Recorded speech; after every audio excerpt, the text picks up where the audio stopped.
Dear students, I am Sunil Ranjan and I am an English teacher. Now, in this session, I am going to take up romantic revival, and that is prescribed in the English honors syllabus in many universities. So, now, romantic revival. Romantic revival or romantic movement is the expression of life as seen by imagination rather than the prosaic common sense, which was the central doctrine of English philosophy in the 18th century. Victor Hugo called it liberalism in literature. Now, characteristics of romantic revival. The first characteristic is the protest against the bondage of rules. Romanticism was a strong reaction against the bondage of rule and custom, which fetter means which block the free human spirit. Rules hampered free thinking and free flow of ideas. They did not allow imagination to have or develop its own color. Hence, Romanticism revolted against the rules and imagination found its way in the poetry of Romanticists. Number two, the return to nature and to human heart. Romanticism returned to nature and to plain humanity for its material, in contrast to classicism that confined itself largely to the clubs and drawing rooms and to the social and political life of London. Thomson's Seasons was a revelation of the natural beauty and wealth. Number three, the interest in old sagas and medieval romances as suggestive of a heroic age.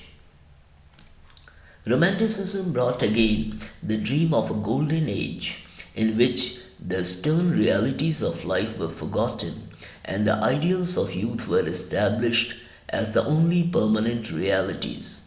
Dreams and ideals of youth are cherished possessions.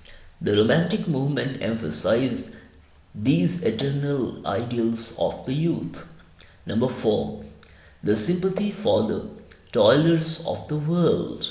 Toiler means the people who work hard in the fields, the common man. Well, Romanticism was marked by intense human sympathy and by a deep understanding of the human heart. Human heart does not unlock its treasure to either intellect or science, but to the touch of sympathetic nature. Pope had no appreciable humanity. Swift's work is a frightful satire. Addison delighted polite society, but had no message for plain people. Even Johnson, with all his kindness, had no feeling for common people. With Romantic Revival, all this was changed. Howard began working heroically for prison reform. Wilberforce worked for the liberation of slaves. Gray wrote his short and simple annals of the poor. Goldsmith came up with his deserted village. Cooper wrote, "My soul is sick with every day's report of wrong and outrage with which earth is filled. There is no flesh in man's obdurate heart. It does not feel free man." Number five, the emphasis upon individual genius. The Romantic movement was the expression of individual genius rather than of separate established rules. The literature of the revival is as varied as the characters and moods of the different writers. In Pope, there is sameness. In the work of the best romanticists, there is endless variety. In their characters and places, we find in each something to love or to remember. In the romanticists, we are often surprised. There is some new beauty that stirs us deeply as if we had never seen it before. Number six, the return to Milton and the Elizabethans for literary models. Spenser, Shakespeare, and Milton were the inspiration of the Romantic Revival. We can hardly read a poem of the early Romanticists without finding a suggestion of the influence of one of these great leaders of literature. Now, writers who, in varying degree, illustrate the revival of Romantic poetry in the 18th century. Number 1.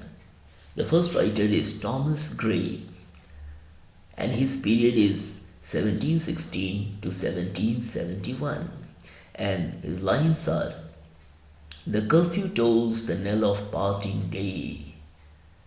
Now fades the glimmering landscape on the sight." So begins the best known poem in the English language, a poem full of gentle melancholy which marks all early Romantic poetry. Not even Milton's Penseroso excels it in its beauty and suggestiveness. His poems divide themselves into three periods, showing his emancipation from the classic rules that had so long governed English literature. In the first period, his best poems, Hymn to Adversity, to Spring, and On a Distant Prospect of Eton College, appeared. These early poems reveal two suggestive things. First, the appearance of that melancholy which characterizes all the poetry of the period, and second, the study of nature, not for its own beauty or truth, but as a suitable background for the play of human emotions. The second period shows the same tendencies more strongly developed. The elegy written in a country churchyard that appeared in 1750, the most perfect poem of the age, belongs to this period. Two other well-known poems of this second period are the Pindaric Odes, The Progress of Poesy, and The Bard. He breaks absolutely with the classical school and proclaims a literary declaration of independence. In the third period, Gray reveals a new field of romantic interest in his poems, The Fatal Sisters and The Descent of Odin. Gray's works form a most interesting commentary on the varied life of the 18th century. He was a scholar familiar with all the intellectual interests of his age, and his work has much of the precision and polish of the classical school. But he shares the reawakened interest in nature, in common man, and in medieval culture. His poetry is generally romantic, both in style and in spirit. Now, number 2, Oliver Goldsmith, and his period was 1728 to 1774. Goldsmith is generally given a high place among the poets of Romantic dawn. In his poetry, Goldsmith was too much influenced by his friend Johnson and the classicists, but in his sympathy for nature and human life, he belongs unmistakably to the new Romantic school. His The Traveller is a long poem in rhymed couplets, giving a survey and criticism of the social life of various countries in Europe. His another work, The Deserted Village, is permeated with honest human sympathy, voices the revolt of the individual man against institutions. Number 3, we have another writer, William Cowper, and his period was 1731 to 1800. Like Gray and Goldsmith, Cowper shows the struggle between the romantic and classic ideals. In his first volume of poems, he was hampered by literary fashions. In his second period, he uses blank verse freely. In his longest poem, The Task, his classicism paves way for romantic feeling. His translation of Homer, published in later, turned out to be stately. He is remembered for his comic ballad, The Diverting History of John Gilpin. Number 4, The writer is Robert Burns, and his period was 1759 to 1796. Burns' poetry rests upon two principles, which the classic school never understood: that common people are at heart romantic and lovers of the ideal, and that simple human emotions furnish the elements of true poetry. Largely because he follows these two principles, Burns is probably the greatest songwriter of the world. His poetic creed may be understood from his lines: "Give me a spark, O nature's fire, that's a learning I desire." He embodies the new spirit of Romanticism. His songs go straight to the heart. He is the poet of common man. His poems of nature, "To a Mouse" and "To a Mountain Daisy" are the best, suggesting the poetical possibilities that daily pass unnoticed. His two best longer poems are "The Cotter's Saturday Night" and "Tam O'Shanter." Now, the fifth writer that we have on the list is William Blake, and his period was 1757 to 1827. Of all the romantic poets of the 18th century, Blake is the most independent and original. In his early works, he seems to go back to the Elizabethan songwriters for his models, but for the greater part of his life, he was the poet of inspiration alone, who followed his own mystical soul. His poetic sketches his poetical sketches contains much crude and incoherent work, but also a few lyrics of striking originality.